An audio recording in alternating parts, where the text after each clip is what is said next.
Hello, everyone. My name is Monica, and I'm from geeksagogo.com. And today we have a very, very special guest, my dear friend and BFF, Shar Starr, is here with us today. How are you doing today, Shar? Doing great. Thank you so much for having me. It's so great to see you. Yay! We try to keep in touch as much as possible because we very limited during this time because of COVID, right? So Shar has been amazing. I've done a lot of like group cosplays with Shar. She is so creative, and she just, you know, it's in her name, Shar Star. She just brings that extra sparkle in all of her cosplays. So I'm so glad to be speaking with her today and showing you guys. So this is Shar. So Shar is a very avid cosplayer, but she also I know what do you do when you're not cosplaying?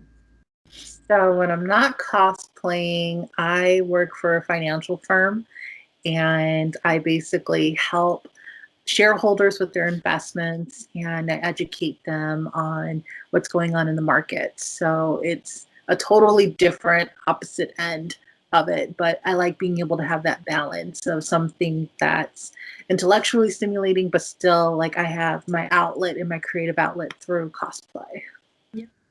And I think this is part of the reason why you and I get along so well because we have so much similarities in our work. Like I work in accounting and I do the cosplaying thing and you kind of like do the same. And how do you balance your time in between having that full-time job and then having to do cosplay at the same time? I'm fortunate that I basically have like bank hours. So most of the time my weekends are free and my evenings are free, which makes it easy to go to conventions.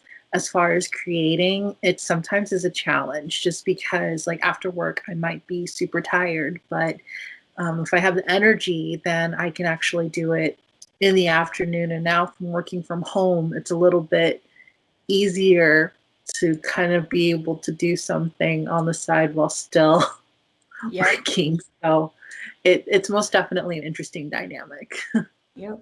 It's kind of like having that mental preparedness and switch over to your creative juices like once you get home because you're all about the numbers at work, and then the Exactly. minute you get home you gotta switch that put that switch on and kick into high gear with the creativity, right?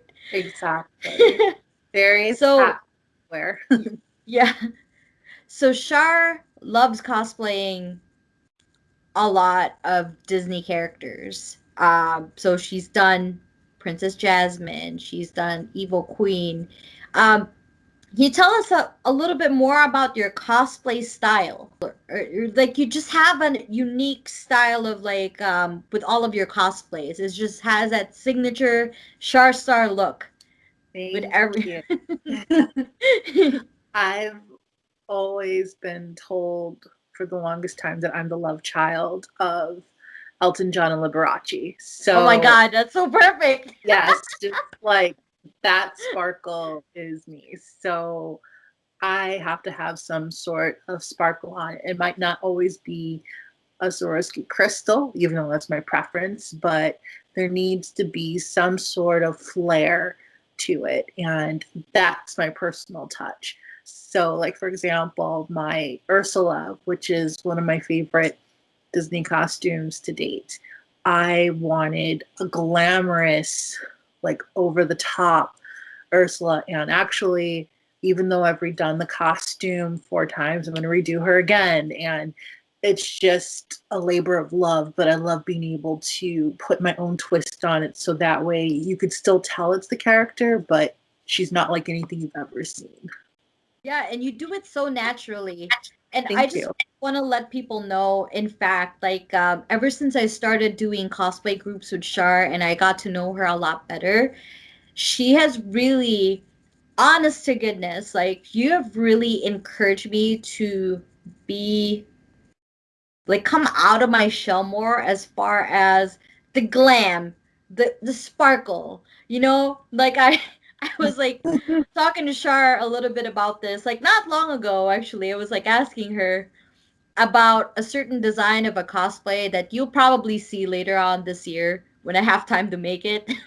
But I was asking her, I was like, is this too much or is this too extra if I added this much sparkle and glitter and stuff like that? And of course, your response was, how dare you?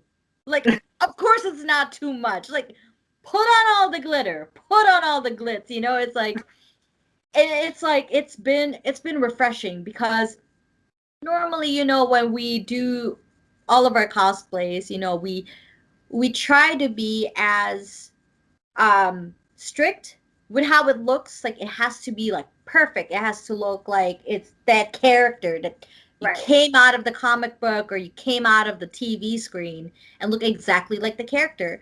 But sometimes, you know, it's really fun to put your own twist to it, your own kind of like flavor into that character and the way you represent it.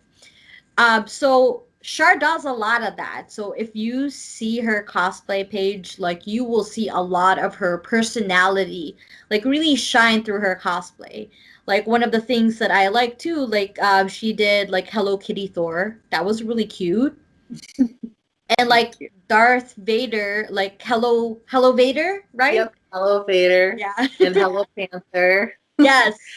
And they are really like well done. Like they, you know, even if it had that pink tones to it, it's so creative. Like it blows my mind. Like the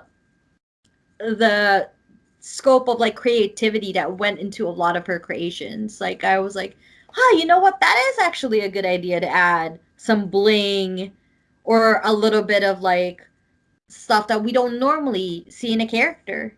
Uh, so I did mention a little bit about villains. So I noticed that you like cosplaying villains.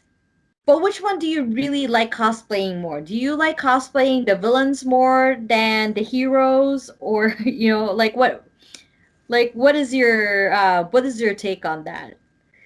It's hard. I'm going to say villains probably like 65, 75% of the time it's going to be a villain. Let's be honest, they usually have the better costumes. They Yep. usually have the most like best one-liners. I feel that usually villains don't sit in the box. So you have more freedom and you can have more fun with Mhm. it. With your heroes, they usually have a bigger moral compass. And so with that comes even within their costume choices and how they present themselves. Like there are some heroes that are like dear to my heart, but usually good percentage of the time the villains just have a lot more excitement. Yep, that's true. Like it's it's funny because like when I started cosplaying villains and it's like I know you can identify, it's just like it's different. Yes. Like not everybody picks the villains when they cosplay, but there's something about dressing up as the villain.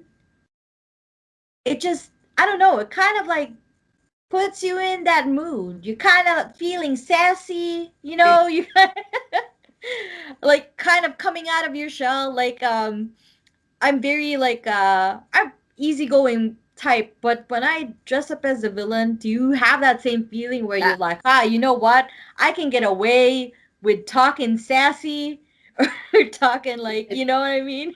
more playful and just Yeah. have fun with it. And heaven forbid, like I always use as an example, like if something like annoyed me earlier, oh, I have ammunition, I could use it for that character.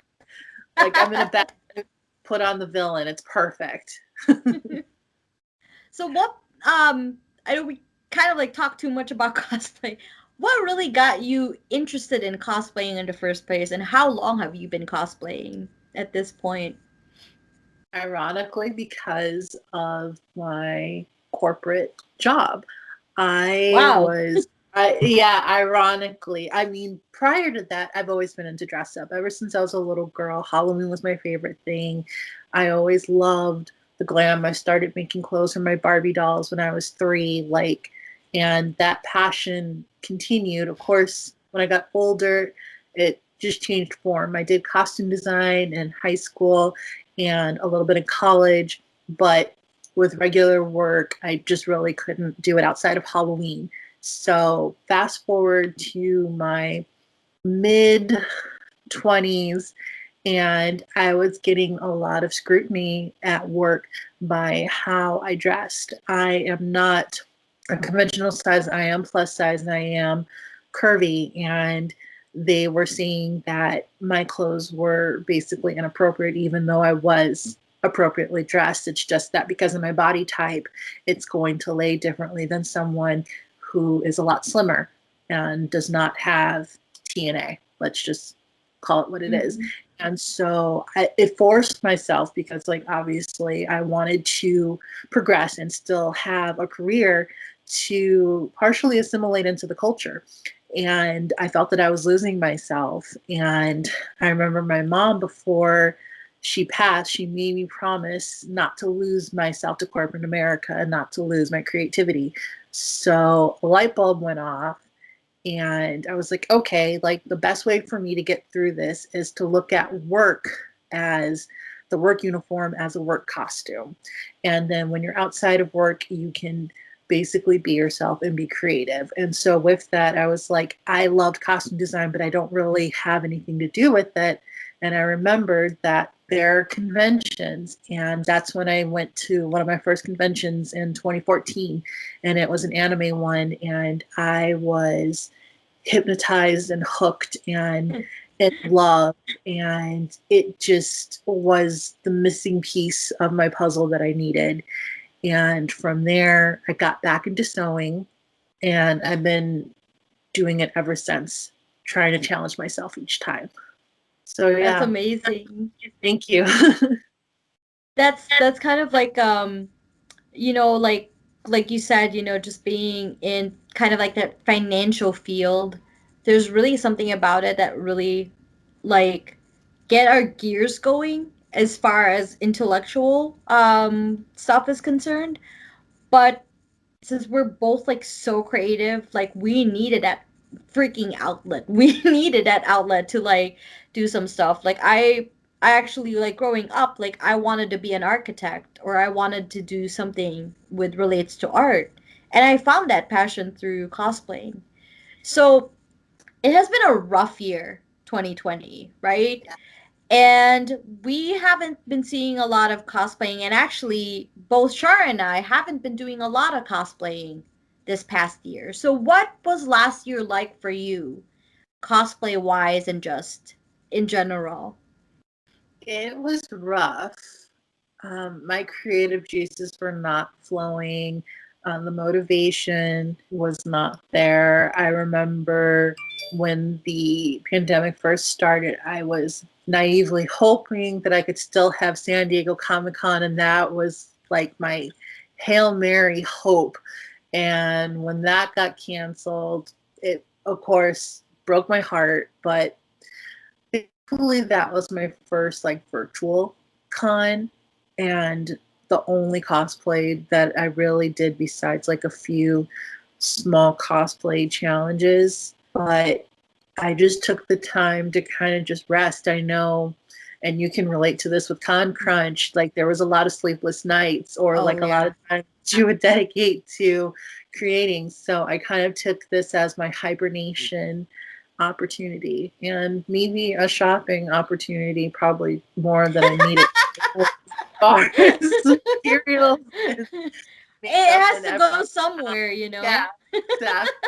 The energy was redistributed, but not as much sewing. I mean, I did masks, but nothing really besides a crown, a couple of crowns and necklaces. Like I really didn't do as much as I would have liked. So I'm looking forward to, hopefully, if people act right and follow directions, maybe by the end of this year we can actually have something in person.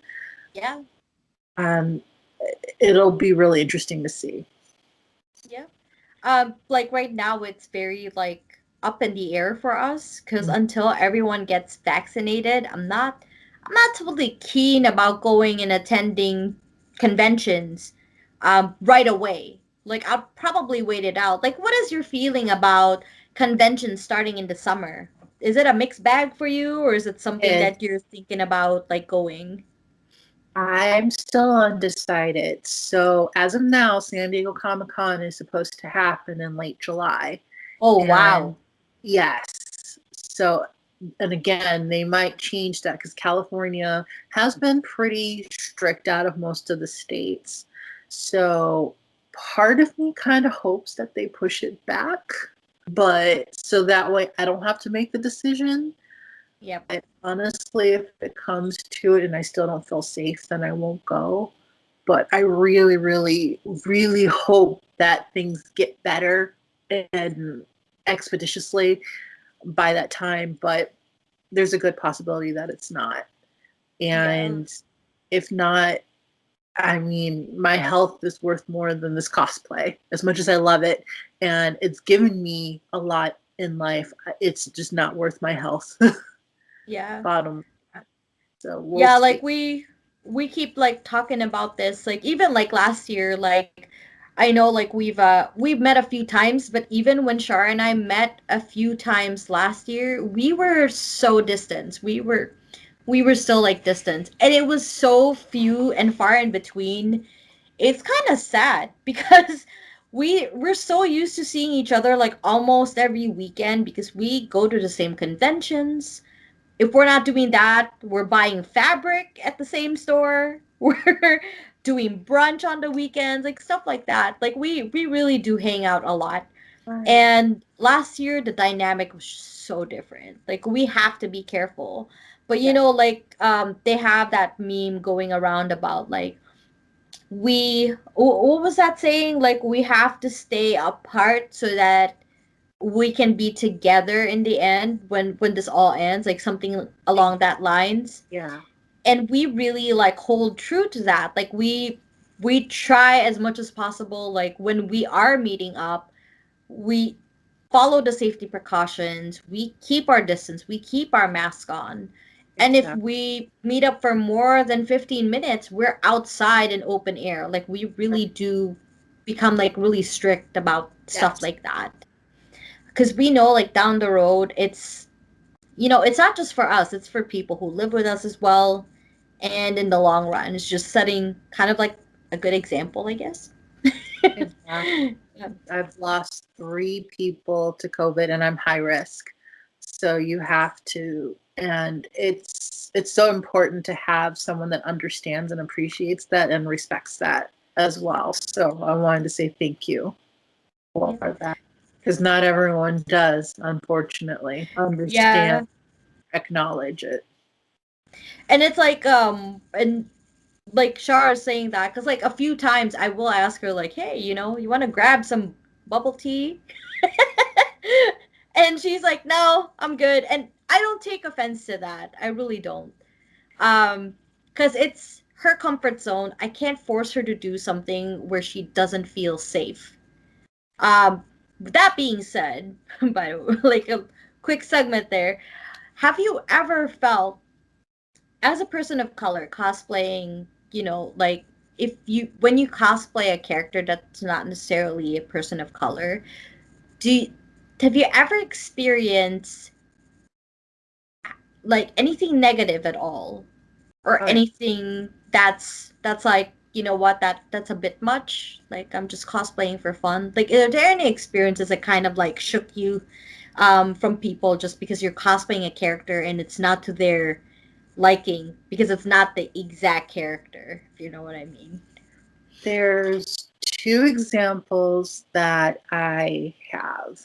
The first one was Regina, my original take on her.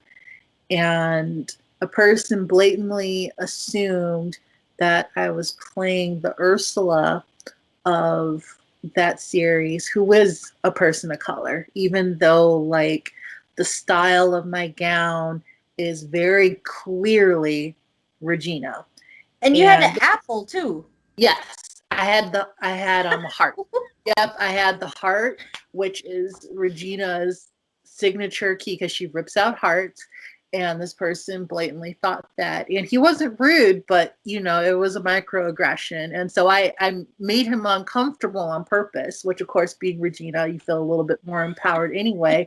And so he complimented the costume. He said it was beautiful. And he's like, "You're Regina, right?" And I was, excuse me, he's like, "You're Ursula, right?" And I was like, "No, I'm not Ursula." I was like, "Why would you think that? Like, what gave you that?" And he was like, "Oh, like this was at New York Comic Con when this happened." Oh my And God.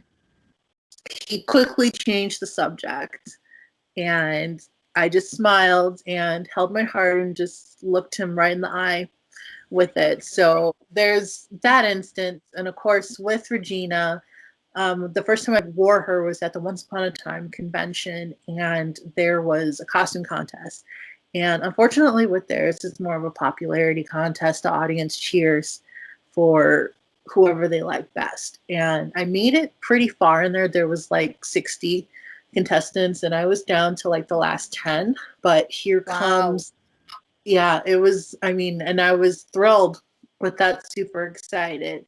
But of course, there's always the people that get really excited when they see someone that looks just like the character. And lo and behold, here comes someone that looks just like Regina, and she took it all down. Her costume was Yeah. beautiful and everything, but you can blatantly see the difference in the level of excitement.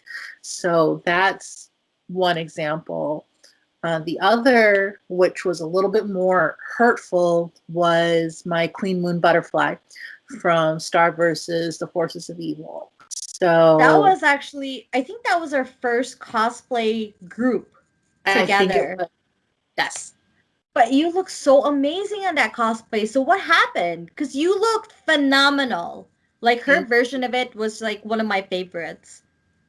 Aside from Ursula, it's probably one of my most challenging costumes. So I love her to pieces. Online, of course, while the series was going on, there was a large following of people with like art and like the cosplays, and one page shared it, and it was getting a lot of traction. And I would take a look every once in a while to see the comments, and I'm not naive. Like, obviously, I know not everyone's going to like what I do. That comes with anything that you do. It's just the territory. So some of the comments were like, "Oh, I don't like it. No, this is just bad." But apparently, it got to the point, even though there was over 1,300 likes, which is the most highest number of likes I've ever Wow. got on any picture. I guess it got so bad that they took my picture off of their page. And no explanation or anything. Because when I went, because of course, like, I'm an attention whore. Like, I want to see like what people are saying with it. And it got that bad that they took it off. So something must have been really bad in order for that. So even though there was 1,300 likes, it was still that bad. And it's funny because the creator of the show loved my costume. The Oh voice yeah. actress loved my costume. And obviously, like, you do this for yourself, but that's like the biggest compliment in the world, to get the seal of approval from at least those two. But yeah, it hurt my feelings. It wasn't to the point that like, no, I'll never cosplay again, but it's just like, ouch, like, it's really that bad. And I was also disappointed in the page because I wish that they would have stood up for me, even though Yeah. obviously they really don't owe me anything. But you would think that they would at least like stand up and say something like, we don't condone online bullying or anything like that. But Yeah. no, Or they at took least turned off the comments. yeah, at least. But yeah, no, they just took it off. So those were like my two like two biggest experiences in my head. And I feel like you're not alone in this experience. Like a lot of people of color, especially black people, they experience a lot of this backlash when they cosplay white characters. And it's quite unfortunate because the creativity and the love, it's basically that's what they're doing it for. is Right. for the love of the character. And if Exactly. you're geeking out so much about the character that you put time and money aside to cosplay a character that you are so obsessed and in love with so much, because cosplaying is not easy, like in your pocket or your sleep. Like it's Right. like you're really like they were saying like cosplayers are the true fans Right. because they either get it down to the very minute details of each character. It's either that or when they put their own spin to it, it's like putting their own identity into a character that they just like love so much. Exactly. So how do you overcome stuff like that when you get this backlash from like cosplaying white characters or you're not the typical expectation that most people like see when they see like a certain character that you cosplay? Like how do you deal with that? Usually I'll delete the comments or block them. I've been fortunate, knock on wood, that it hasn't been that horrible for me. And I've been strategic as far as the characters that I pick for that reason. Usually, if I do get grief on my characters, is more so because of my size before my skin color, because of the characters that I pick. So I try, and that's kind of my security blanket. So I will try to go for the curvier character or the more voluptuous character because I know that I can play that part. And usually, if I can play that part, my skin isn't as big of an obstacle. But I do know that many of my peers have had different experiences with that. So, in that aspect, I do have somewhat of a privilege, but I just use it as ammo. And that's actually why I put my own personal twist on it because even at conventions, there's a good chance that if I had a more pedestrian costume, being a POC in that setting, I'm going to be overlooked unless I look exactly like the character. So it's more of me like, you're going to notice me, and I'm going to make you notice me by blinding you with my fabulous. So that's my weapon and that's my armor. But yeah, it can most definitely still hurt. And hopefully it doesn't come to a point where I question continuing on. But right now, I just use it as ammo and delete comments or report them if it gets to that point. But usually delete and block. Yeah, because like with anything really, just having that stuff online, you really need to have thick skin. Mm-hmm. And yeah, it's just like that kind of like thing that you just need to keep in mind. You're not gonna please everybody, and that's a good way of just doing it. So what Shar is doing is something that we can learn from. Just don't let it get the best out of you, and just block him and just like ignore and just move on because at the end of the day, trolls are going to be there. And at the end of the day, you're so fabulous and sparkly. Oh, Like, you just need to let that sparkle shine. So let's switch gears now. Shar also is part of a group that runs trivia, like bi-weekly, right? Like yes, every 2 weeks. So exactly. let's talk a little bit about that trivia because I've been on it. Like I've joined the trivia a couple of times. The last time we didn't do really good, but we had fun. So let's talk about H&W Trivia. Yeah. So as you just said, it's H&W Trivia. Our primary focus is Disney, and it'll cover basically everything under the Disney umbrella. And we do various themes every 2 weeks. So the last one that we had was Disney villains, which of course was dear to my heart. And the And next one, you dress up as Ursula, Ursula. And of it course. looks so cool, like just having Thank her with you. like the full makeup. But it was that's another thing that I love about this trivia. Like the hosts, they dress up for it. And you too can dress up during trivia. Like it's fun. And like conventions are gone, they have trivia, dress up at the trivia, and it's just so much fun. And we're looking to incorporate a costume contest as well. So I know we did for Halloween. So with certain themes, we're most definitely looking to incorporate that just to have more fun and to get the players engaged.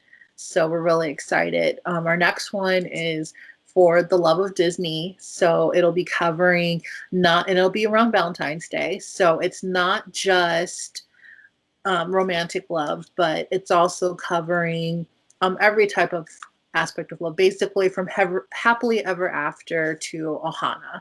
And it'll be fun. And our host for that one will be Katie. So Yay! Another amazing cosplayer friend of ours, yeah. Katie. Yay! So you have this trivia running for quite some time now, right? Like what I kind of lost count because you've been running it for like a couple of months now? Yes, Yep. our opening day was Halloween, actually. Oh yeah, that's right. I had that. Yes, That's you me. were Madam Leota. I was Madame Leota and that it was so much fun. Like that was how I wanted to spend my Halloween because I didn't necessarily want to go out. Like Same. whether or not there was COVID, like I kind of just want to hang out virtually with friends and that was just the ticket. It was just being in that group and just see everyone like dress up as Disney characters like virtually and doing the trivia. It was just there's something about it that's just like like you can do it in the comfort of your own home, grab a glass of wine or beer, whatever it is, and then just play trivia. And it doesn't matter if you win or lose. Like it's just fun. And sometimes it's funny when you put in the wrong answers in there. It's just like, whatever. Like that's what we were like going through like last week with our group. Like we just try to pull whatever answer we can think of and then just type it in there. And it just makes for a good laugh. It But does. for the entirety of like so far like with the trivia, like are there any memorable experiences that you have had while running the trivia? Right now, I would say our most memorable one is Halloween, just That was because, fun. yes, I think that everyone was just in like the best amount of spirits and the most engagement, and it was the most playful one that we had. I'm hoping that, like, as we go down the road, we'll be able to get back to that level. And since we're still at the baby steps of it, as we grow, I'm pretty sure it'll increase and improve. But that's what I loved was that one. um so like with your trivia, so the last time when Bill and I played, we were as a group, but there are also a lot of people who play individually. Uh, so what I love about this trivia when we joined, you can do either or. If you're more comfortable answering the questions by yourself, you're more than welcome to do that. Also, if you want a little bit of a backup, like you want people to like chime in their answers and you know that they'll make a good team, it actually makes for a really fun quarantine game because it's interactive and it's live, so it can get really fun. We try to be really thoughtful with the questions, and they are timed. And of course, the quicker you answer the question correctly, the more points you get.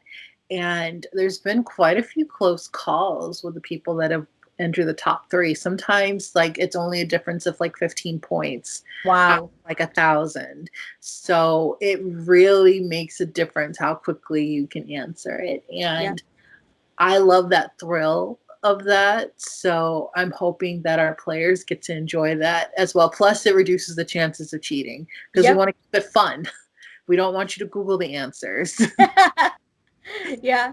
And it's like it's really interesting. Like, like I'm not I have to admit, I love Disney, but I'm not a die-hard Right. fan. But I still join the trivia because you really learn a lot from the trivia. And it's like, I want to share this with you because I don't think I've told you this. When we joined the trivia last weekend, um, that group that we put together to join the trivia, they were like, you know what? Now I want to rewatch the movie. So it's kind of like, hey, you know what? You know what? Thank God for Disney, Yeah. Disney Plus, so that you can just watch all the movies to your heart's desires, like as many times as you want. Yeah. And it kind of like encourages like, oh, you know what? I want to watch that movie again. Like, oh, how did I miss that? It's a fun just like people are too afraid about getting like quizzes, like I'm not a good test taker, like kind of like excuse, but you know what? It's like it's it's very lighthearted and it's just like, you know what? Who cares if you don't know the answer? They don't show your answer to everyone else. Like the only people who will really know your score are the people running it. So there's no pressure. Like you'll know if you have the wrong answer, but you're the only person who can see that, and the people running it, nobody else can. So it's really like no big deal if you don't get it right. What has been your most favorite theme so far in this trivia? Villains. Villains? Oh yeah, that I already knew it was like villains. Like I already knew you were hosting that one because that is your No, specialty. good. Yeah, That is my like sweet she spot. and it was really great. Like I like watching you guys like dress up for it, and like all the stuff that goes with it too. Um, so what other like themes do you wish to happen like for the rest of the year? Like what other themes are you guys kind of like planning in the future? Is it something that you can't discuss as of yet? Oh no, I can discuss it. We're pinpointing like the exact dates, but we most definitely will have a Pixar one, which I think will Yes. be a lot of fun. We are going to have a Disney music one at some point because Disney music is life, at least for Oh us, yes. and iconic. We are also going to do a Disney Parks one, and Bethany as our Disney Parks queen. So I look forward to see what she conjures up for that. And then, of course, one that's dear to my heart, also based on what I'm wearing, Disney princesses. We must Yay! have, of Mm-hmm. course. And then we're going to actually expand under the Disney umbrella. So Pixar is like an example of that. We are looking to include the MCU universe, and then we're going to also do Star Wars. So those might be on different days of the week, but our goal is to get a healthy rotation of each of them. So stay tuned. We will most definitely keep you updated with that. But those are what's on the immediate itinerary. And we'll start doing surveys for our players because we want we want to have a trivia that you want to play. So your opinion is very important to us. I love the idea that you have something for everybody, basically at this point. And that's kind of like one of the fun things about their trivia group that they're running. It's like they're very creative on how they run these things, but they also want to make sure it's not just for the diehard Disney fans, it's also for beginner. Right. For like, like lighthearted type of like trivia. So yeah, Exactly. that's what I like about it. I'm so glad. We try to have the difficulty level start out easy and then gravitate to harder based on kind of like the trivias that we did, because that's actually how our team started. We would play trivia pre-COVID. We would go out to bars and play trivia in like either leagues or just at trivia nights together. And we love a good challenge because we're big into Disney. And so we wanted to try to bring that, but still engage with at various different skill levels with it. So we have the vaccine kind of like looming, like it's close at hand, we're thinking like, oh, okay, it's gonna come soon. When we're able to take care of this pandemic like issue and we can all meet up again, are there any plans of taking this trivia to the next level and having like kind of like a nightly um event like in a bar somewhere out here in Chicago or anything like that? I would love that. I know that Pre-COVID, there were a decent amount of places that had Disney trivia and similar themes. I think that we would love to throw our name into the hat and see if they would take us. I'm hoping that when it gets to that point, we have a strong enough following that we can present ourselves to the restaurant or chain and say, this is our client base. We want to have a trivia with you. What can we do? So we would most definitely love that. Not every night because we have. Oh, that's a lot of work. Yeah, that would be madness, but at least like maybe 2 times a month with like different themes, that would be great. Or even if we did like Disney at like different restaurants, just something. I think that would be a lot of fun. Plus an excuse to dress up. Yes, exactly. And that will be just so amazing. And like we're that type. We love to dress up just for any reason, for any occasion. Exactly. Like we've dressed up as when they had the live action Aladdin movie Yes. come out, we actually dressed up as Princess Jasmine's, like in our own way. Like she had like the Princess Jasmine blue, like kind of like dress, and then I had like a thing. I Cute. wore something that was blue, like Princess Jasmine, and then I had the wig on, and people were staring at me weird at work. But whatever. Like that's just how we roll. We're Exactly. very passionate about what we do outside of work as much as Exactly. we are passionate about our day-to-day jobs. Okay. So, this year we like we're uncertain whether or not we're cosplaying or doing anything at all, really. Like, do you have, or can you give us kind of like an idea of what we may be seeing in the future as far as your cosplays? uh can you share us a few characters that we might be able to look forward to maybe in this year or next year? Yes, because that additional pressure will give me accountability. So I will happily share a few of them. So I'm big on redoing and updating my costumes as I grow new skill sets. So I'm an updated Jessica Rabbit. So of course, glammed out, but that's to be looked forward to. I already alluded to an updated Ursula. So new techniques, always trying to improve her. She will just be a consistent character. A new Princess Jasmine. And as far as new that you've never seen before, a certain diamond from Steven Universe. Oh my god. So be a walking disco ball, basically, with her. And to keep the Hello Kitty mashup trend, Hello America. Yes. So those, I'm excited for that. Yeah, because yeah, you've done Thor, um, Black Black Panther, Panther, and Darth who Vader. else?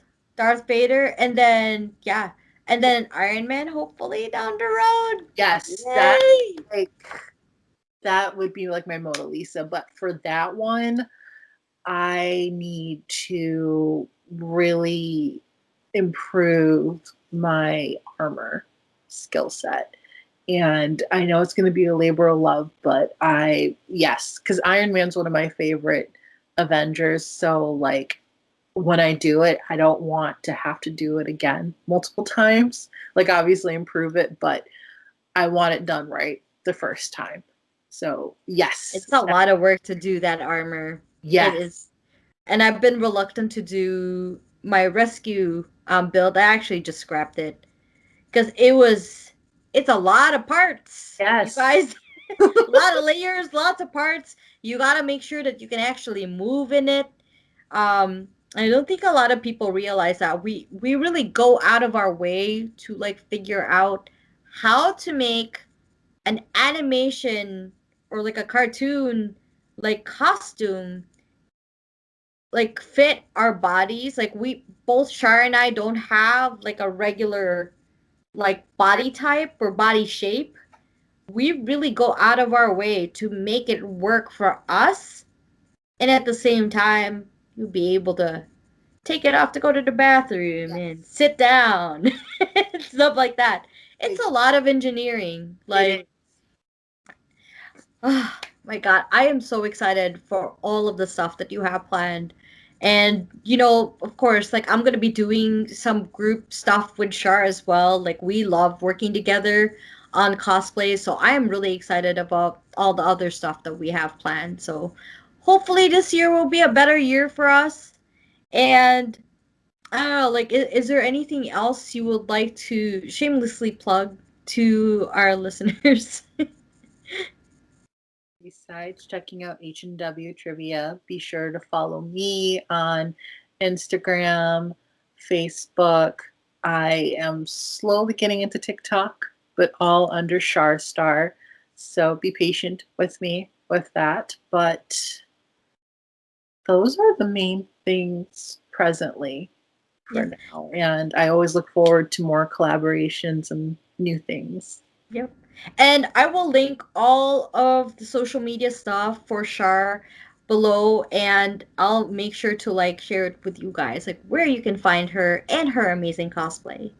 So Shar, thank you so much for joining us today. I mean, I talk to you particularly a daily basis, but I am so happy and I'm so proud to call you my friend, and thank you so much for being in the show. Thank you so much for having me, and I'm so grateful to have you in my life as my Yeah. friend and as family. Oh, thank you, Shar. All right. Well, thank you so much for watching, everyone. Bye.